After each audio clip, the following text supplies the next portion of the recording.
in your churches on Sunday, in our libraries, and our senior facilities. So we believe very much in our motto. We say that a people without a voice cannot be heard.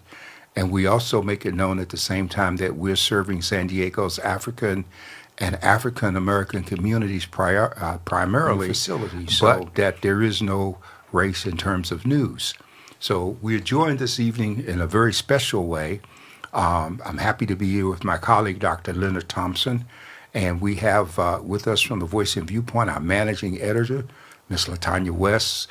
She's the brain thrust behind all the great stuff that you read and allowed me to sign my name to, so we feel good about that.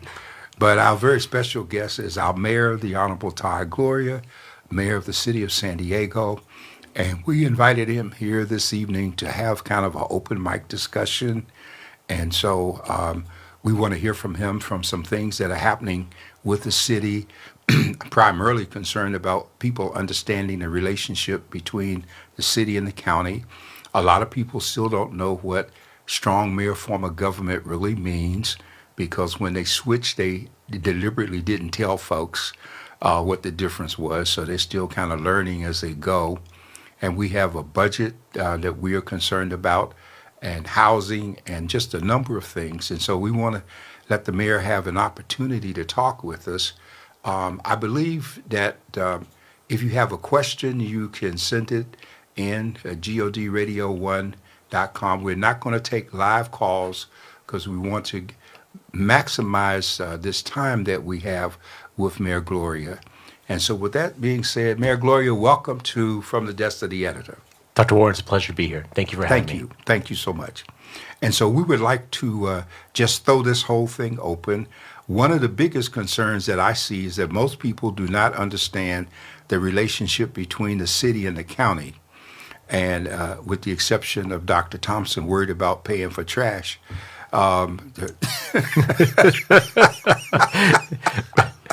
He was getting his lobbying in before we went on air, just for your listeners to know. Yes. Yeah, okay. Because in all my years of living in the county and with business, I've had to pay for trash ever since I've been here.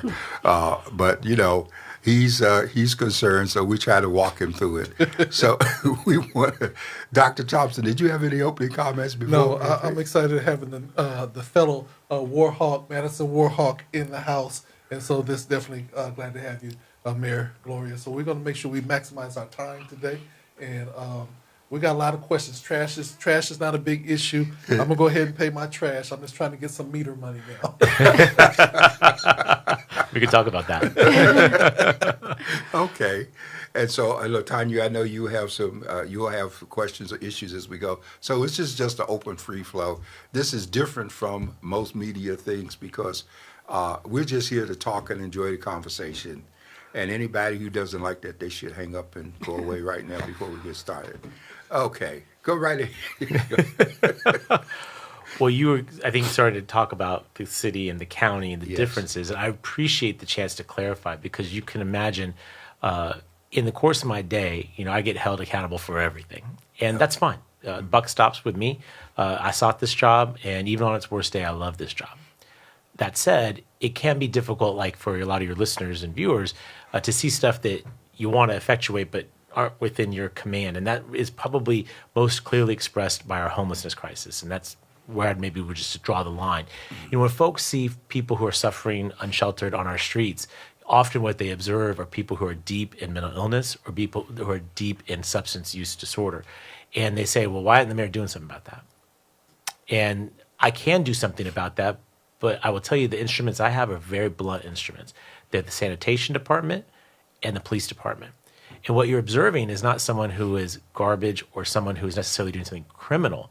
What you're seeing is someone who's having a mental health crisis, behavioral health crisis. And that is the jurisdiction and province of the county government. We don't have a social services department at the city of San Diego. We don't have a health and human services agency. We don't employ social workers. All of those folks in classifications, work, expertise resides at the county. And so in my State of the City address earlier this year, back in January, I tried to point that out, not because I'm trying to shift blame. We all own this problem. These are our brothers and sisters, our family members, right, who are on the streets. But it is to say that if you want to see more mental health support asking the city for that is probably not the most effective way to get that job done. And it is actually going to our county representatives and asking them, how are you engaging on this issue? And this can go on. We could talk about the other ways that the county has jurisdiction, but that's primarily where it comes from. Mayor, why aren't you doing something about that man who's on the street corner, who's screaming at the top of his lungs and talking to people who aren't there? Well, what you described is not illegal, right? It's a free country and freedom of speech, all that stuff. What you're describing is someone who's in a deep healthcare crisis. And unfortunately, we live in a country where that is generally kind of left to individual responsibilities. But for those who don't, it typically is served by the county, state, and federal government, explicitly not the city, even though they'll often call my office asking for So we something to be should done make about it. another point clear to people too as you're speaking, because in some cities, like in Lemon Grove, for instance, you have the sheriff's department. And what a lot of people don't understand is that the city of San Diego is a charter city. The county of San Diego is a charter county, which means that both are sovereign.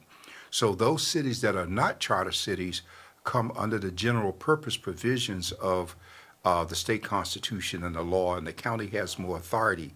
And so that's why they contract for services. But in this case, as you're dealing with homelessness, it takes the power of that intergovernmental agreement between the city and the county. And I think the money comes primarily to the county, right? Oh, no question. Yes. Particularly for this. I mean, they explicitly get money for this purpose of dealing with extreme mental health and addiction issues. In fact, your listeners may remember a number of years ago, they went to the ballot and voted to excise an additional tax on millionaires in California explicitly for mental health. It's the Mental Health Services Act, 1% tax on millionaires. It generates billions of dollars. And counties, not just our county here in San Diego, but counties across the state, in my judgment, and in the more importantly, the state auditor's judgment, are hoarding these dollars, not spending them. And so that means hundreds of millions of dollars sitting in 58 counties across this state for the purpose of serving people with severe mental illness in the middle of a mental health crisis. And not being spent. Correct. And a few years ago, the county of San Diego returned some $3 million that it didn't use for behavioral health because it didn't make use of those dollars. That is correct. In that particular instance, this was a grant to the county to stand up a shelter on what at the time was going to be Spring Valley. And they could not come to consensus. There was a lot of community opposition to a shelter. That is common. That when you Right. propose a shelter, I can tell you from experience, you will get opposition. And just to take this opportunity, I promise you, for every one of those I've been able to see through to opening day and cut the ribbon and open, I understand the community's concerns on the front end, but at the back end, when there are a few people encamped in that area, when they're actually being served indoors and getting graduated out into permanent housing, the community's better off. So there's some temporary pain, but for long-term gain. In this case of this situation, the county was not able to stand up that shelter and had to return that resource to the state of California. And that's a missed Right. opportunity because, Dr. Warren, I think you well know, we have roughly 10,000 unsheltered individuals in this county. They're present in all 18 cities and in the unincorporated areas of this county. And until that number is zero, we have needs, right? We need the resources. And if Sacramento is going to send us money, we should use every nickel of it, not return it. And in what happened in this case, those dollars were returned to Sacramento and then were sent to San Jose where they were put to use. Right. Those are our tax dollars, and we should keep them here local. Okay. Any question, comment from anyone? Oh, I was just going to say, I think some of that is a communication issue to make sure that the citizens understand the process and understand what happened, in terms of, having some type of outreach that lets people know and really understand. Is that I think saves a lot of energy because people know where to direct their questions and where to go to get their issues and concerns heard. Yeah, I agree with you. I mean, there has been media coverage of this, Yeah. but this tends to be something that doesn't get quite the attention at the top of the Yeah. 5 o'clock. And importantly, we have to have a working relationship with our county partners. We have some great county supervisors that I enjoy working with, but we have to have more partnership. I will tell you that in my time as mayor, 2 of our shelters are partnerships with the county, and I deeply appreciate them. One is at the Rosecrans facility, or the mental health hospital that's there. If you go by there, there's a large tent in the back parking lot. It has about 150 unhoused individuals that have been residing there for about 3 years now. And then further down the street on Sports Arena Boulevard, the old Pier 1, if you ever shop there, Yeah, right. believe it or not, the city actually owns that building. Pier 1 went out of business. We had a vacant 30,000 square foot facility. That's unacceptable. I became mayor. We put it into use and we turned it into a homeless shelter with the partnership of the county. So we do partner in certain areas, but I'll tell you, we have dozens of homeless shelters. We have more coming online, and it's not always with the partnership of the county. And probably more important than anything, I will do what I do because I cannot, my faith does not allow me to look at people suffering in the streets and do nothing. I will take action. But what I know for sure is that, as I mentioned before, there are 18 cities in this county. I believe 5 of us have shelters. The remainder don't do anything. Wow. And it's not just the county. It is other mayors across this county who have homeless populations, but because they don't provide any sheltering or affordable housing, what they're saying is you go on down to San Diego and let those taxpayers pay for you because we're not willing to make space for you here. So to your point about education, I appreciate this platform to educate your listeners about the county, but it's also about other cities who have been, frankly, getting a free ride for a long time off the taxpayers of this city. And I'm continually using the platform that the voters of this city have given me to try and draw attention to this. You see cities like Chula Vista and Vista that are now starting to get in this game, and that's great. But we need all of them to get into this game if we're going to truly take that 10,000 number, which again is county-wide, and bring it down to what it ought to be, which is 0. A reminder that roughly half that population is in the city of San Diego, so roughly 5,000 to 6,000. The remainder are in those other cities. But if those other cities don't have shelters, where do they go? Right. Mr. Mayor, I want to raise a question here because we've been dealing with this with our staff for some time, and I'm not going to take a lot of time with it, but in San Diego, I believe very much that the issue is not affordable housing, but available. And we've tried for a long time from the permit department to get permits in terms of how much has actually been built or permitted to be built, and so that we can know how many of those units are condos, how many of them are mixed use. And we know what happened down 16th Street. The Housing Commission stepped in when they tried to put some people in those 2 high rises, but give them keys only to the back door. Oh, I know what you're talking about, yes. You know, Yes. to come in from that end. And so we got all these vacant buildings downtown. And I don't hear discussion. Are they all condos? I know developers, and if they're apartment buildings, the rents are not affordable. And so we need to address how do we get people in? Because there are families on the street that could afford, but it costs an average of at least $5,000 just to move, and the security deposits and the whole bit. So has there been a discussion with housing? Oh, yeah. Commission with this? Well, thank you for bringing that up. As you may know, this is the issue that's animated my career. That's what I've spent my entire time. My first public official job, if you will, was as a housing commissioner Right. many, many years ago. And I'd like to tell people, including Dr. Thompson, I'll pick up your garbage once a week in exchange for the opportunity to work on housing issues. This is what I'm passionate about. So I can give you a couple numbers. And just go with me on this for a second. I'm native San Diegan, born and raised here, born in 1978. In 1978, we were a city of 700,000 people. Okay. At that time, we were permitting, because your phrasing is right, we were permitting 15,000 new homes per year. Fast forward to today, we are a city of 1.4 million people. So we've literally doubled our population. But in recent history, we've been permitting less than 5,000 new homes per year. So when you double your population, but reduce your housing production by 2/3, that is a perfect recipe for a housing affordability crisis and a homelessness crisis like what we're observing today. And so how do we change that? I thought you were exactly on the right track. We have to build more housing, and importantly, housing that is attainable to everyday San Diegans, working and middle class folks. What you're seeing get built, I will tell you the policies that my administration in concert with the city council have put in place are working. In 2023, we permitted nearly 10,000 new homes in the city. Last year, against the countervailing winds of inflation and high interest rates, et cetera, we still permitted about 8,700 new homes in the city. So not what we need to be doing, but certainly far more than what we've been doing in recent history. And what you're seeing is a flattening of rents, and in some areas of our city, a reduction in rent. You asked a question a moment ago. The vast majority of that is multifamily, and almost all of it is rental, not for sale. So the policy reforms that we've put in place so far, I think, are moving the market where they need to go. A reminder that in our city, we have an inclusionary housing law. So 10% of any development needs to be affordable, deed restricted, affordable. Where we have not seen success yet is in building more middle income housing and in building more for sale housing. And as I teased in our State of the City address back in January, my intention this year is to bring before the City Council some policy reforms that I believe will try and address that part of the market. And until we have that done, we will not have a fully functioning housing economy, and you'll continue to see families struggling. And exactly as you said, the high costs are not just in the monthly rent, but in the get in the door price of the first and the last and the credit check and the application fee, which, by the way, Sacramento is helping us out with the leadership of Assemblymember Chris Ward, who is helping to pass legislation that says you can't charge for this, you can't charge for that.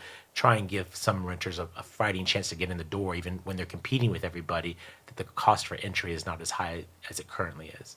Well, we're going to come back at another time and really get into rent control, which is a factor, and even the tenants protection ordinance with some of the weak loops in that. I remember one man coming to testify about how whenever they get a new tenant, he greets them with a bottle of wine and a bag of fruit or something ridiculous. And I said, tell them about how you raise the rents and pay for that later. But those costs do get passed on. You're right. One of the things that we've had discussions about is simply so much building is going on, and the value of rentals are so high. Are all of the spaces that are being built really truly being occupied? Or are owners holding on to a lot of the property as a cash cow? We were asking for, I think, the housing authorities to say, can we find out what is available versus what is actually occupied? Right. Because availability is much different than occupied. So we have a lot of spaces, but we don't even know if they're really occupied.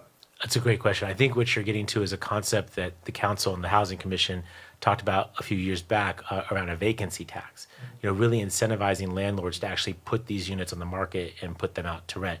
Now, when you talk to the landlords, they make the point, this is a business and we want to make money, so we're not holding back product. But you're talking about in downtown, and I live downtown, when you look at those high rises at night, they're not lit up, right? And I think what we're talking about, to be very specific, is foreign direct investment, people who have these, well, I shouldn't say foreign, just investment properties. It could be someone who lives in Phoenix who has a summer place here when they want to get out of the heat, or really anywhere in the country, or people who want to make a safe investment if you're from abroad and you want to buy here. And, we're a free country. We allow people to have property rights, private property rights and whatnot. But in a constrained environment like what we're in, where we just simply haven't been building enough, when the price gets so high that the folks who really are able to compete in that are not people like anyone at this table, but instead people who can have a second or third home, not their first home, that's a problem. So I think generally speaking, if you're trying to be in the market for rental, that is a market that is functioning, at least they're catering to San Diegans, with the exception of Airbnbs, which is a factor, but is a fairly nominal part of our overall housing inventory. I think where the real problem is that for sale product, those condos, particularly from some of those high rises, that's a marked difference. When it's rental, they tend to be lit up at night. When they're condos, they're not. And I think all of us, particularly for someone like myself, I'm a renter, right? I even you all pay me a very nice salary, but it is very hard to put down a down payment, no matter how much you make in this town, right? Yeah. And point is this: when I see those, and I think, well, I would love to be able to invest in my own hometown, place where was born and I'm gonna die. Right. But I can't compete against all cash offers from institutional investors who will always be able to get ahead of me and all of the other listeners who are feeling frustrated. And I want to be very clear. As your mayor, my goal is this. I want to build more housing to create a more functional housing economy that works for working and middle-class people, that is good for renters and for buyers. Because right now, what I see is that it's very hard for renters. They struggle. But probably in addition to that challenge, is that people just don't think they can buy a home anymore.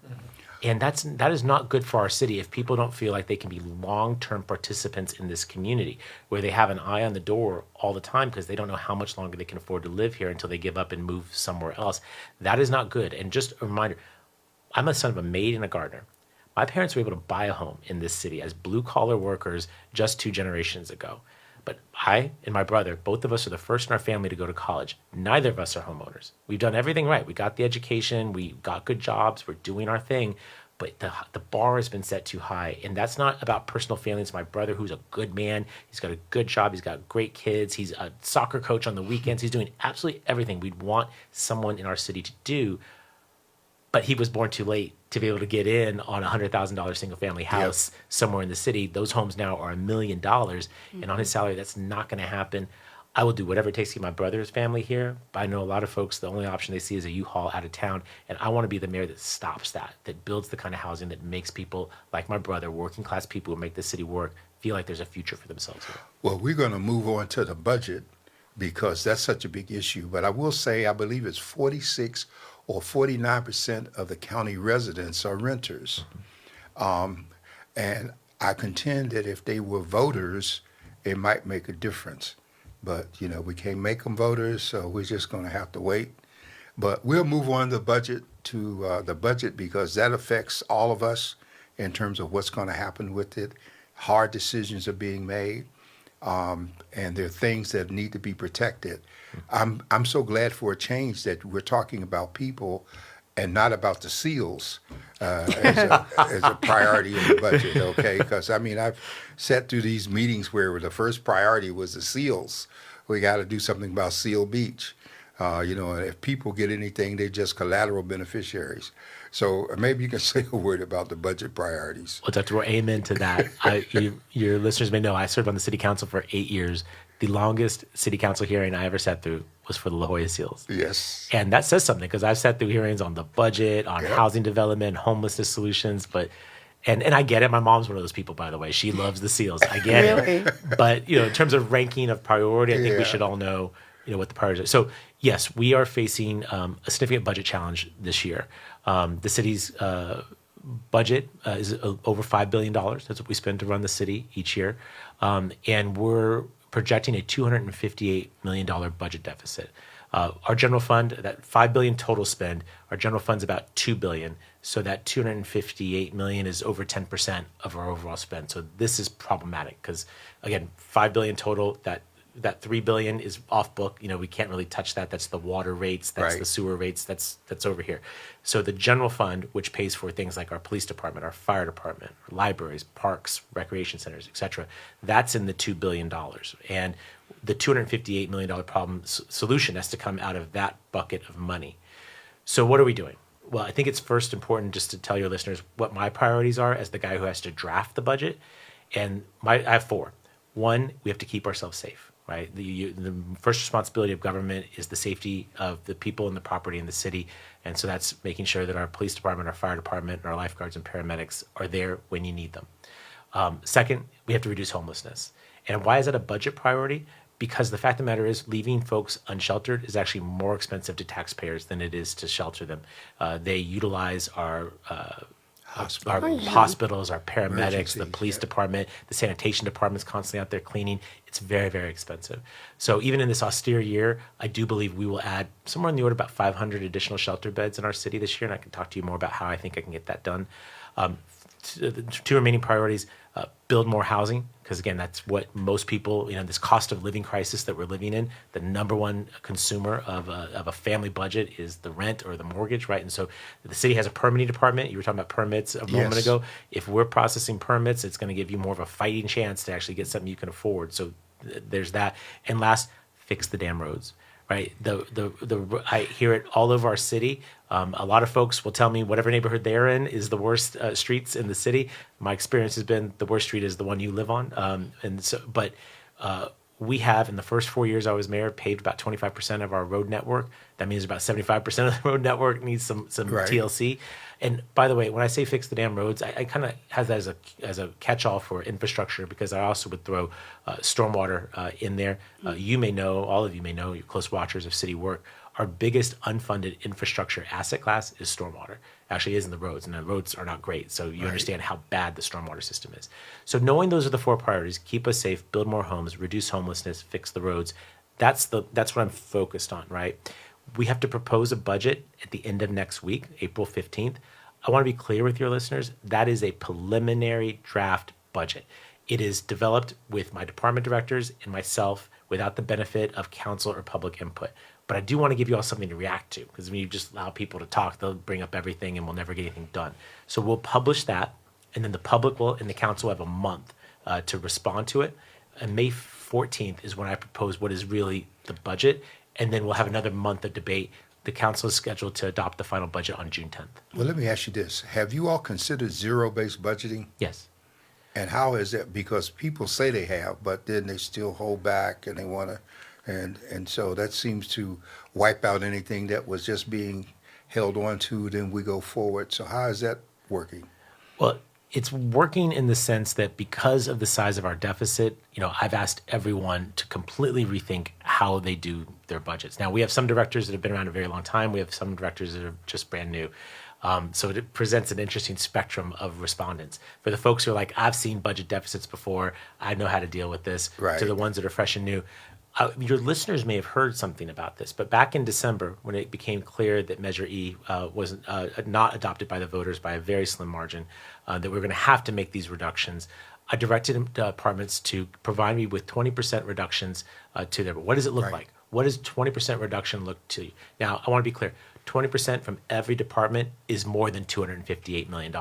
But what it does, kind of to your point of giving me choices, how would you choose to do this when you're picking and choosing amongst things? Because zero-based budgeting is, I think, an effective tool. I think the challenge with it is that so much of what we have to do is compulsory. We have a legal responsibility to pick up the phone when you call 911 and get someone to your door. We have a legal responsibility to pick up the garbage every week. Like, there's things that just are not fungible. And when you look at what is left, it's a very small band of what's left. And that's how the libraries and the parks always seem to be on the chopping block, because that is elective compared to what we're legally required to provide. That said, that exercise was very helpful in helping me see what is out there that we can make reductions to. You may know that we are doing a full effort on this, because it's not just what we can cut, but what can we recoup in terms of revenue.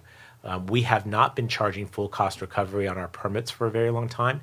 That means that developers and other folks who seek permits from the city are not paying the true costs of that permit. And as a consequence, we as the taxpayers make up that difference. Well, I think those folks should pay their own way, and so we've adjusted the fees. Well, do you have, and I don't want to hog this with questions, but most people don't usually understand that there's a distinction between your operating budget and your capital improvements budget. And so the capital improvements is the one we do on the infrastructure in the streets. And at the same time that we're doing that, when we go into places like Encanto, which still look like, the rural East County in so many places, how is the capital improvement budget coming out in this adjustment? Well, I know I'm talking to a PhD when you're asking that question. So, but I'm glad that you asked, because I've made very clear that it is my intention to resolve the structural budget deficit this year. We are just not situated. We always spend more than we take in part because we have not been willing to do the tough things like adjust user fees, charge for trash collection, et cetera, et cetera. That said, that does not include the capital budget. And the reason for that is that number is just massive. We studied it a couple years ago, looked at all of our asset classes, and came up with a number of roughly $9 billion in needs. So needs. So think about in your own community, whatever road you're like, oh my God, they should have paved that ages ago. That would be in that $9 billion number. Then think about the rec center that's fallen apart. That would be in there. The drains and the pipes that you can't see, that would be in there. List goes on. All the stuff that we've never built that need to. Maybe that lot that says, library coming soon, that's been there and the signs faded. That would be in there. Problem is this. Inflation is real. It doesn't just impact your listener's own household budget. It affects the city. In fact, I would tell you the $258 million problem that we're dealing with is in part about inflation. Give you an example. All of us probably are frustrated by the cost of gas, right? How much it costs per gallon. We know it. We're very sensitive to it. You and your own families have had to make choices to accommodate that increase. You probably do that for 1 or 2 vehicles. The city of San Diego has 5,000 vehicles. And so those increases at the pump, we don't get gas for free. We have to buy it too. And that's also true for our energy bill, et cetera, et cetera. So we are dealing with that. But as we solve the structural issue, it does not address the capital issue. We will still spend about $1 billion this year and next year on capital, but when you look at the totality of the need, and I told you a couple years ago it was $9 billion due to inflation, it is now over $11 billion. So this problem is enormous, and there's no way that we can reasonably tackle it without new revenue sources, which is why we sought the sales tax increase in the last election, and we lost by about 1,700 votes out of over 600,000 cats. Please And I have go. a question. Yeah. Go ahead. I had a question in the sense of, in prepping for, and this in the gas, does the city have their own gas stations, or do they buy gas in bulk so that they get better prices? How do we look at how we lower the cost of the cost of things in the city? We do, and that gets back to Dr. Warren's question about zero-based budgeting, just trying to be more efficient, right? So we do purchase our own gas in bulk. You've probably seen them if you've gone by a police station. There's some pumps in the back. Same is true for firehouses. Our fleet services is run by our great director, Mashira Little. They have stations, 20th and B, Choias, Rose Canyon. Those are where vehicles gas up. You can buy in bulk, and that helps. But still, when the cost is going up, it goes up. And so even if you're buying in bulk, it's still an increment higher. Well, the reason why I ask that is because a lot of times people, when they hear gas, I always try to tell people that it's not the same as what we're paying, but it's still higher. Absolutely. Every time it goes up. My second question is taken from some of the comments. What happens when you have a major department that seems to be going through some issues? How do you all address those issues to make sure that they're heard and rectified? Because I've been hearing in certain departments that there are major issues that seem to never be addressed. Well, it's a tough one without knowing the specific department, but I could say on a macro level, Dr. Warren mentioned at the beginning about strong mayor. We used to have a city manager who that was their responsibility. Mm-hmm. He is now me. And that was the voters did that back in 2004. We've had now a 21-year experience with it, but I agree with Dr. Warren. I don't think the general public understands that. To your question, those department directors are directly accountable to me. And we try to address them. Things come up all the time. It's a big city. 12,000 employees. We have nearly 30 different departments. And so there's always something going on. That's why it's kind of depends on the situation. But I'll give you maybe a recent example where we have, it's hard to get vehicles now. Mm-hmm. It's, the supply chain issues from COVID continue to be a thing, particularly when we talk about some of the very specialized vehicles that we use. It isn't all, compact sedans. It's a lot of heavy duty equipment. And that's hard to get. It takes about 3 years now to actually get a fire engine if you want one. And cities are all just clamoring and competing, driving the cost up, right? Mm. So as a consequence, we've been having to rent vehicles to try and fill in those gaps because we can't have staff being paid to sit around. And the work still needs to get done. So how do you make it work? Well, making sure that's a new experience for the city. And I will tell you, Dr. Thompson, I'm not happy with the way that we've been doing that. And so we had to go to the city council, explain to them that this has gotten out of control. We need to ratchet it back and start putting in safeties and control mechanisms in there to deal with it. I believe we've now successfully addressed that, but that was about a 2-3 month process. So your listeners were asking, well, how do you do it? Well, you start seeing, look at the bank statement every month. You start seeing some stuff and you're like, that's getting a little high. You start asking questions. You start studying. We have a great department at the city, the Performance and Analytics Department. They call themselves PANDA, Performance and Analytics. Mm-hmm. And they're the folks that really kind of watch this stuff. They will flag things for me. I'll bring the department director in. We'll talk about it. In the case of the rental vehicles I just described, that was multiple departments. So you bring multiple people in. And then you got to figure out what's the actual solution. What are we trying to do? Do we need these vehicles? Some of them we do. Some of them we don't. Return them right now. Get those savings going. So I don't know if that's a particularly great example, but it's a recent one that we've had to deal with. And it just goes to show you, people will holler at me about the roads or homeless, but there's 9 million things going on in the city that you have to keep an eye on. And this is where your listeners are helpful. The public flags stuff all the time, and I appreciate it. We look at our emails. We get about 1,000 a week. And you go through them and you try and find things that have meaning. I'll be honest, a lot of things are not necessarily tethered in real issues. Maybe they don't know what's going on or don't understand. That's on us to explain it. But sometimes there's some stuff there that needs working, and I appreciate when people flag things for our attention. We'll be a better organization. We might save some money in the middle of a budget crisis, and at the end of the day, we end up serving the city better. So it seems like you're really trying to be efficient and cost-saving measures and all of that. But I think our listeners also want to know, with your budget and any cuts that you're going to be making, how are you going to make sure that doesn't disproportionately affect communities south of the 8? Yeah. Because that's a big complaint. No question. And I lived here my whole life. I understand the historical disparities that communities like ours have experienced. And as a mayor, I'm trying to do everything I can to change it. Now, I want to be really explicit, particularly right now, as your mayor, in a national environment where people increasingly seemingly think that diversity, equity, inclusion are bad words. I do not agree with that. And we will not be stepping backward on our commitment to making sure that we address historic injustices within our organization. In fact, this will be the first year that we have tactical equity plans in our budget. We have weaved equity in for the last couple of years, but that's been nice at the maybe 10,000 foot level. What we're trying to do is get to a much more granular level. So you can say, well, what's a disparity in the library department look like? Well, that probably looks like internet access differences, right? Exactly. But you And- did something very special with that because in addressing the budget crisis, you folded DEI into HR. Correct.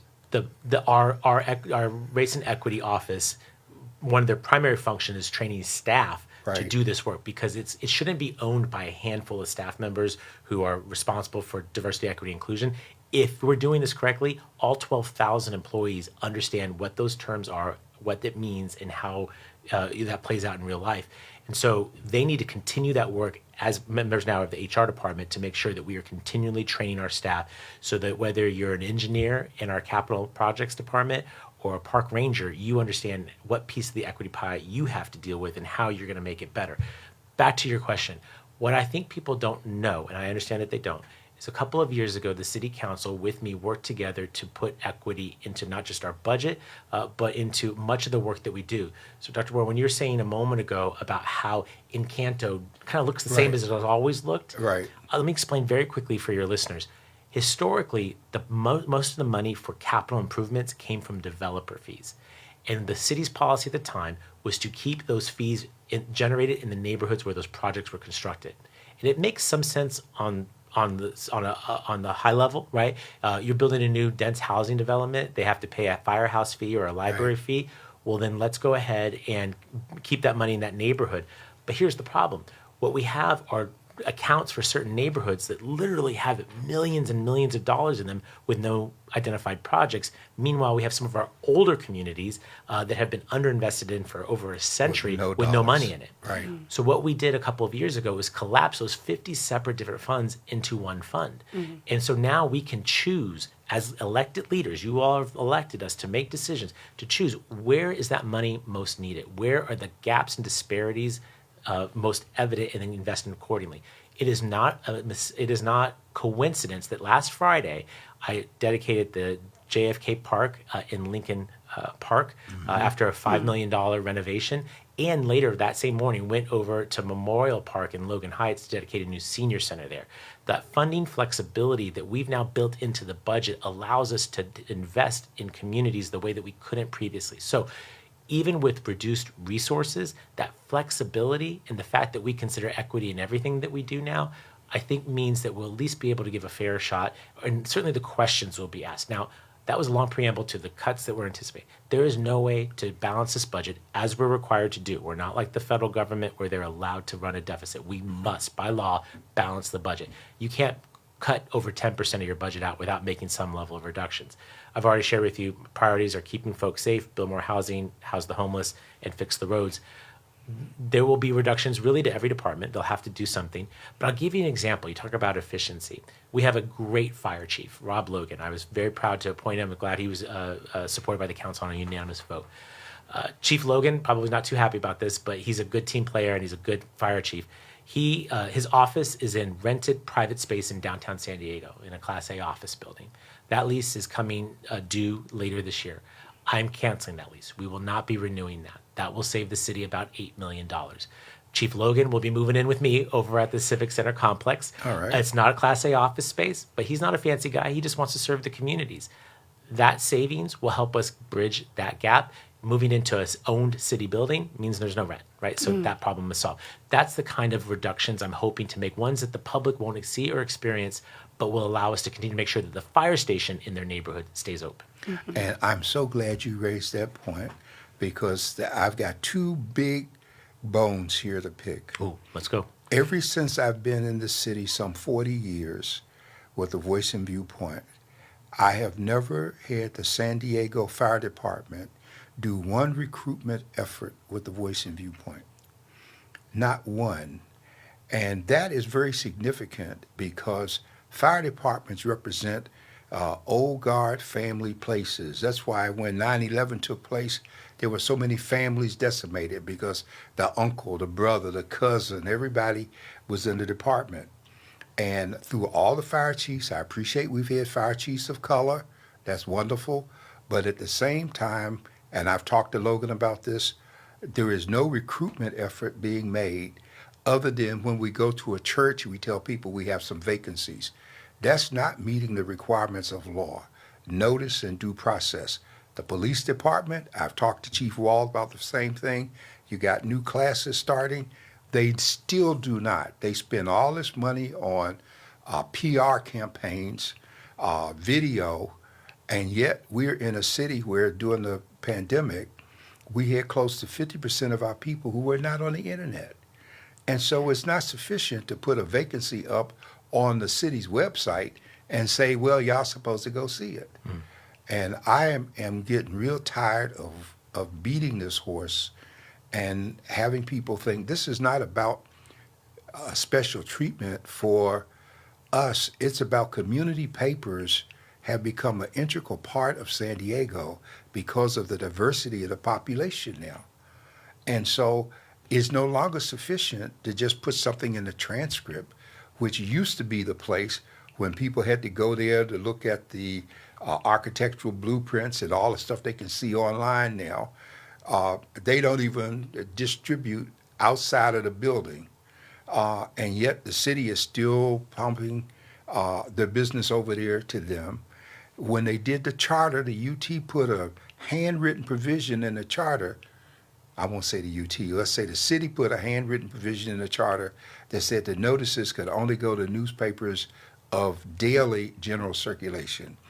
And Jack McGorry, when he was city manager, he was so concerned about that he created a special budget for community inclusion in terms of papers. And so if we hire any, and I know there's a hiring freeze, but we're short of police officers, we get concerned about the fire department, then somewhere there has got to be a movement from people just assuming that they know what's best because they know somebody at this church and we go into that church. And what I do, and I'm going to make this point real brief, is when you see jobs listed, they have equal employment, equal opportunity employer. And so what happens is when federal dollars come, if those dollars are not advertised according to Title V, which is the Administrative Procedures Act under the federal statutes, then due process hasn't been met. And under Title V, Sections 553, 54, and 55, it's very specific. That's where we have the register, the Federal Register come in, where people have a chance to react.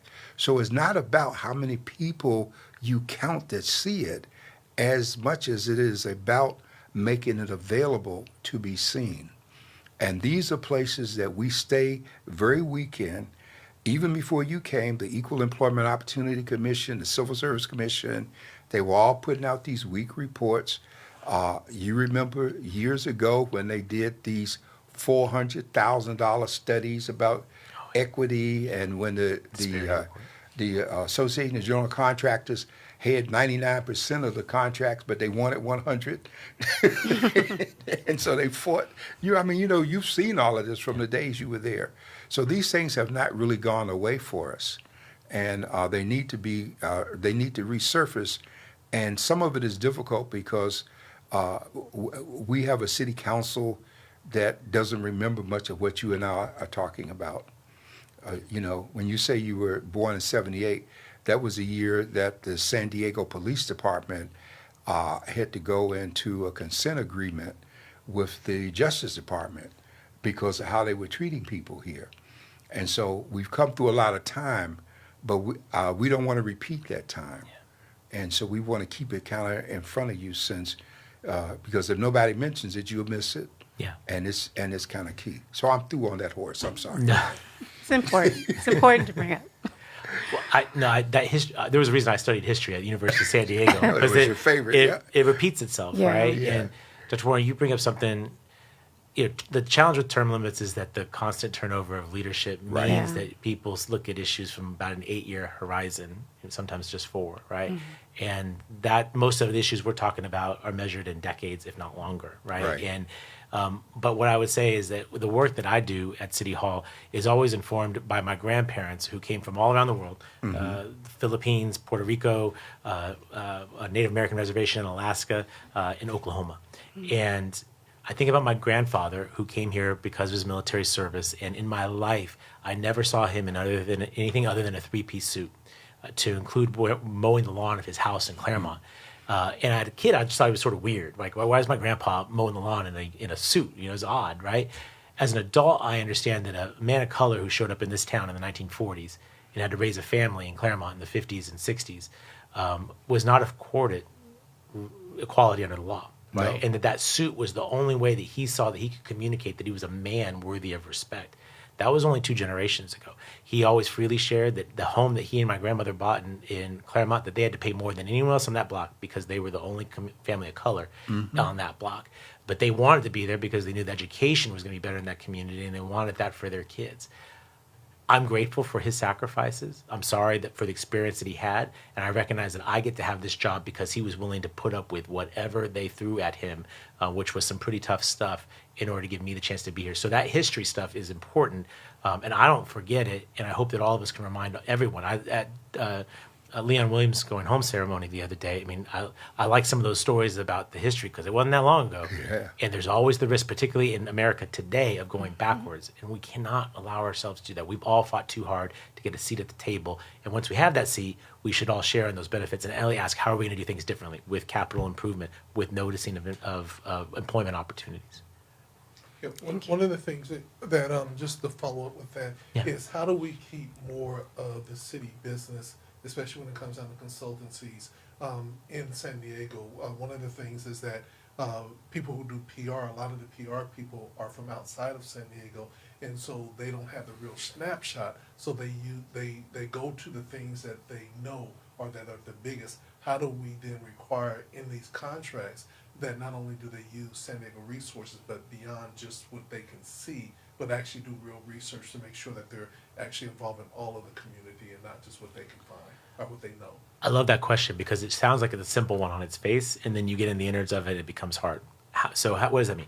We do have a small local business preference. We have a local hire. We have various things that sort of incentivize that. But we also have, protections to make sure that I'm not hiring my brother-in-law to do these contracts, right?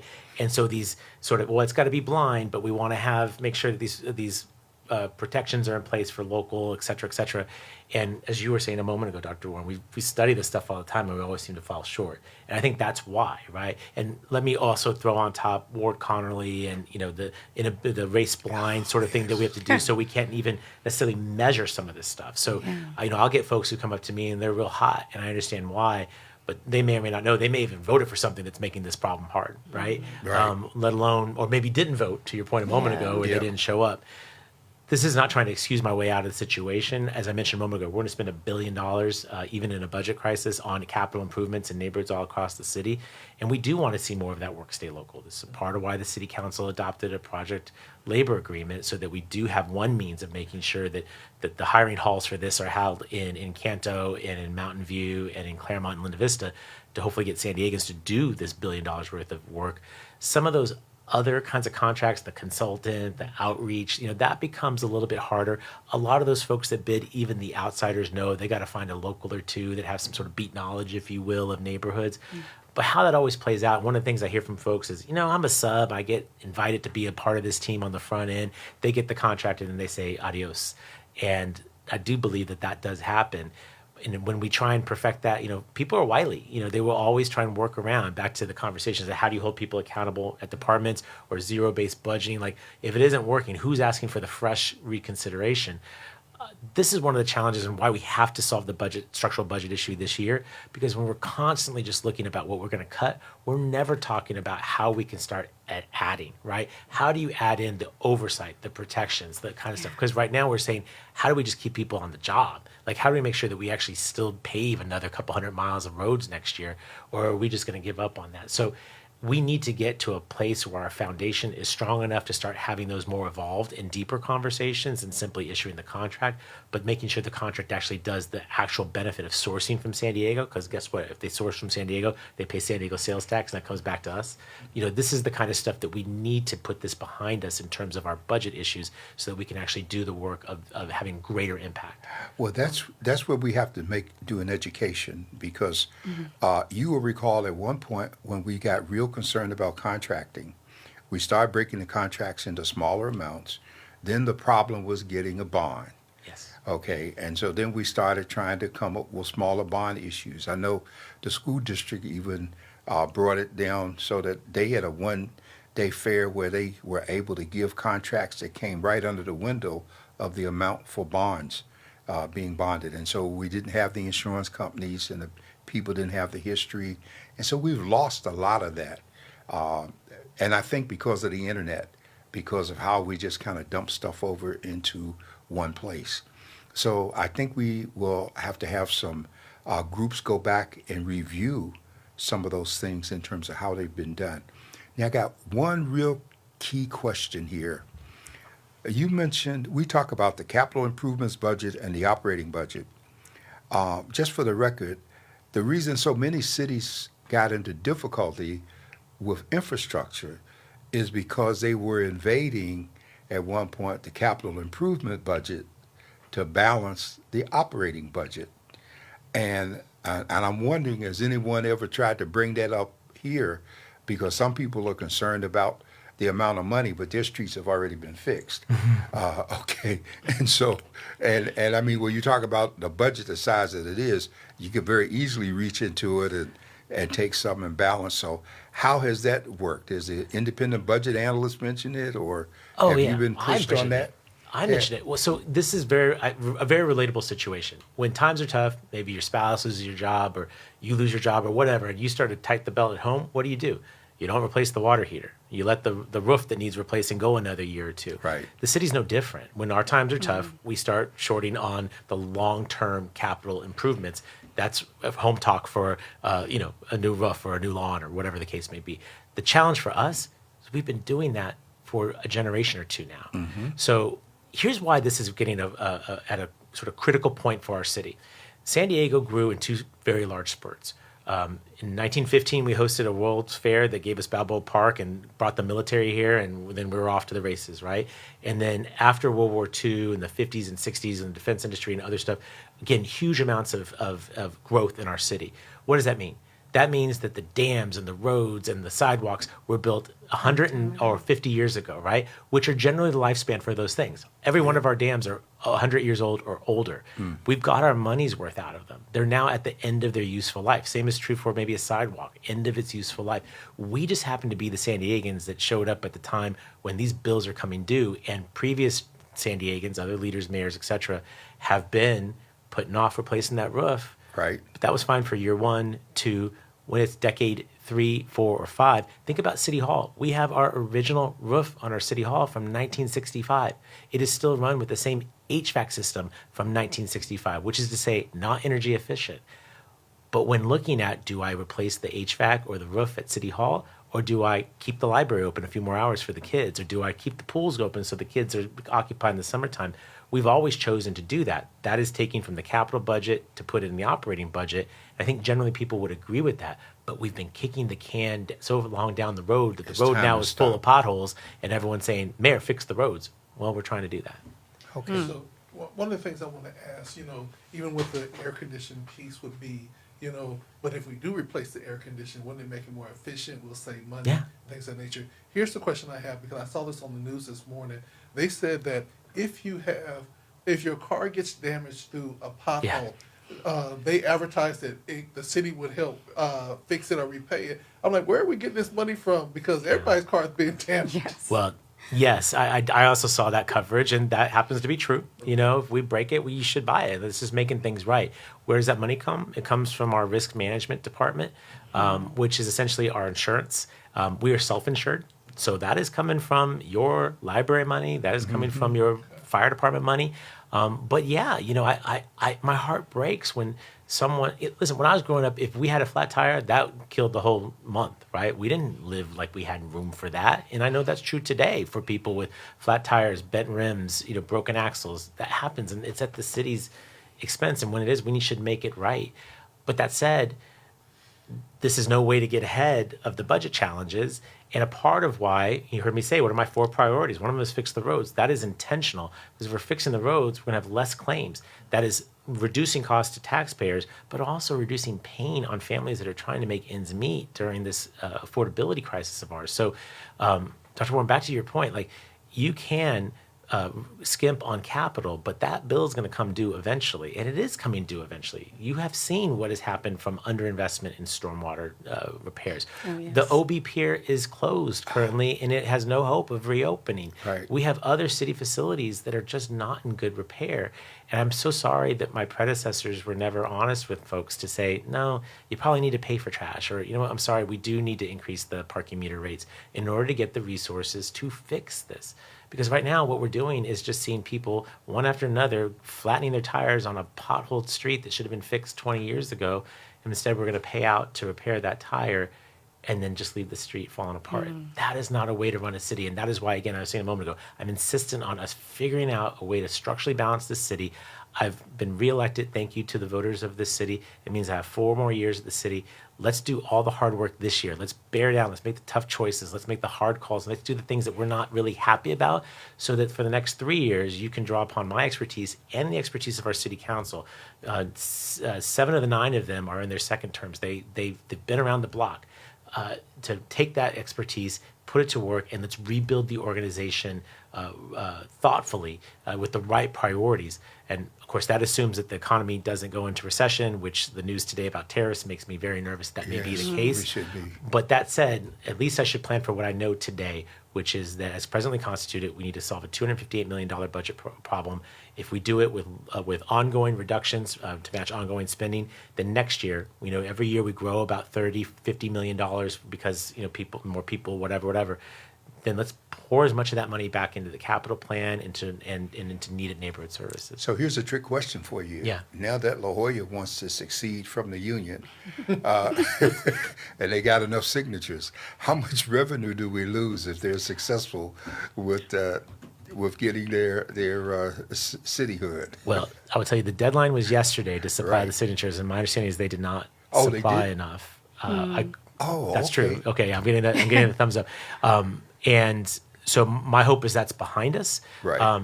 You know, it was obviously, I'm not undecided on that question. They should not leave. We are stronger together. Right. By the way, we just built them a new $50 million fire station. Of course. So I want that money back That's if they right. were about to leave. That's right.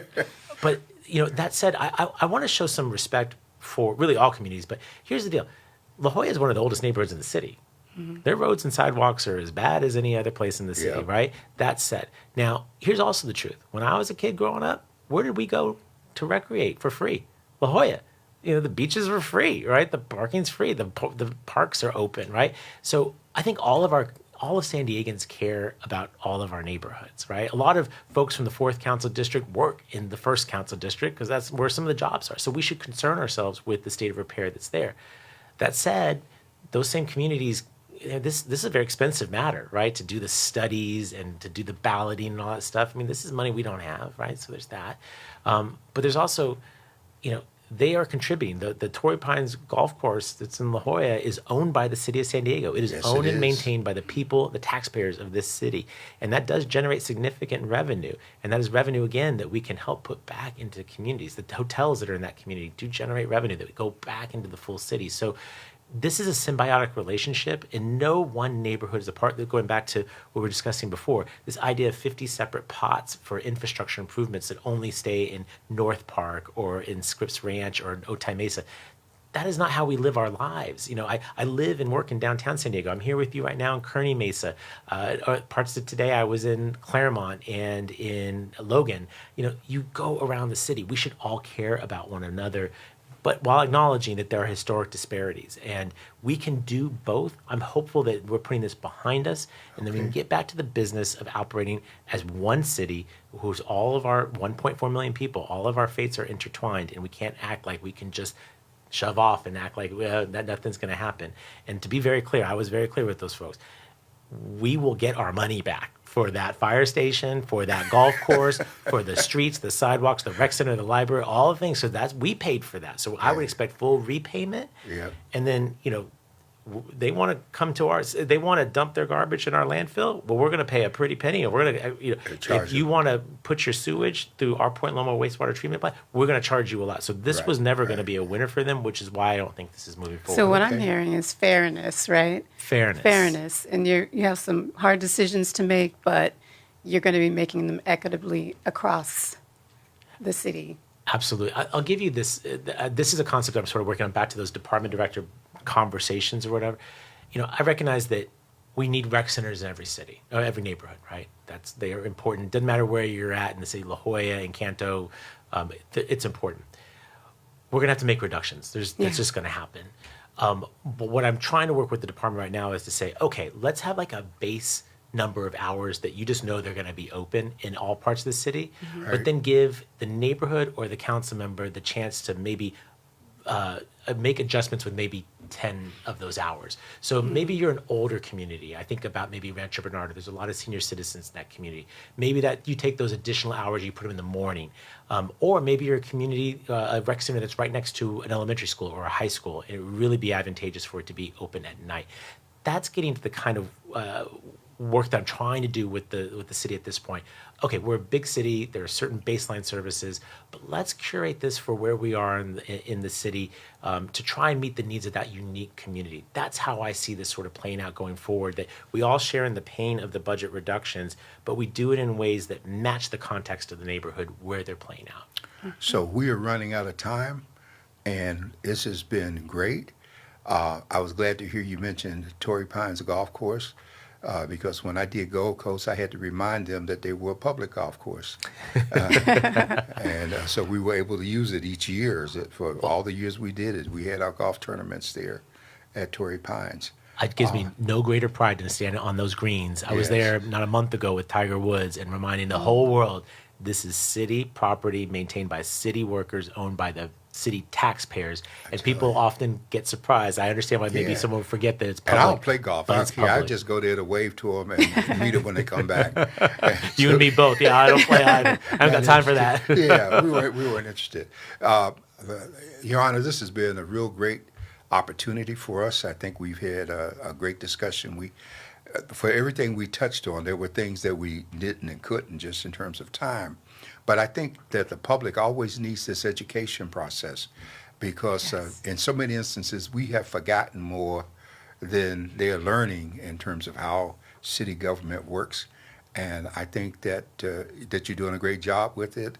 I think sometimes you're much kinder than I would be with some people, but that's just you got to work with everybody, right? I know. And what I love most, Mayor, is you are saying that we're all in it together, and we need to work together. And I really appreciate that message that you're transmitting to all of us here. Well, I appreciate the opportunity. You know, this is I serve 1.4 million people, and it's extremely difficult to get to all of them. To be an elected representative for all of them, this is an incredible and valuable opportunity to talk with at a very key part of our city. Well, we want you to feel free to come back here.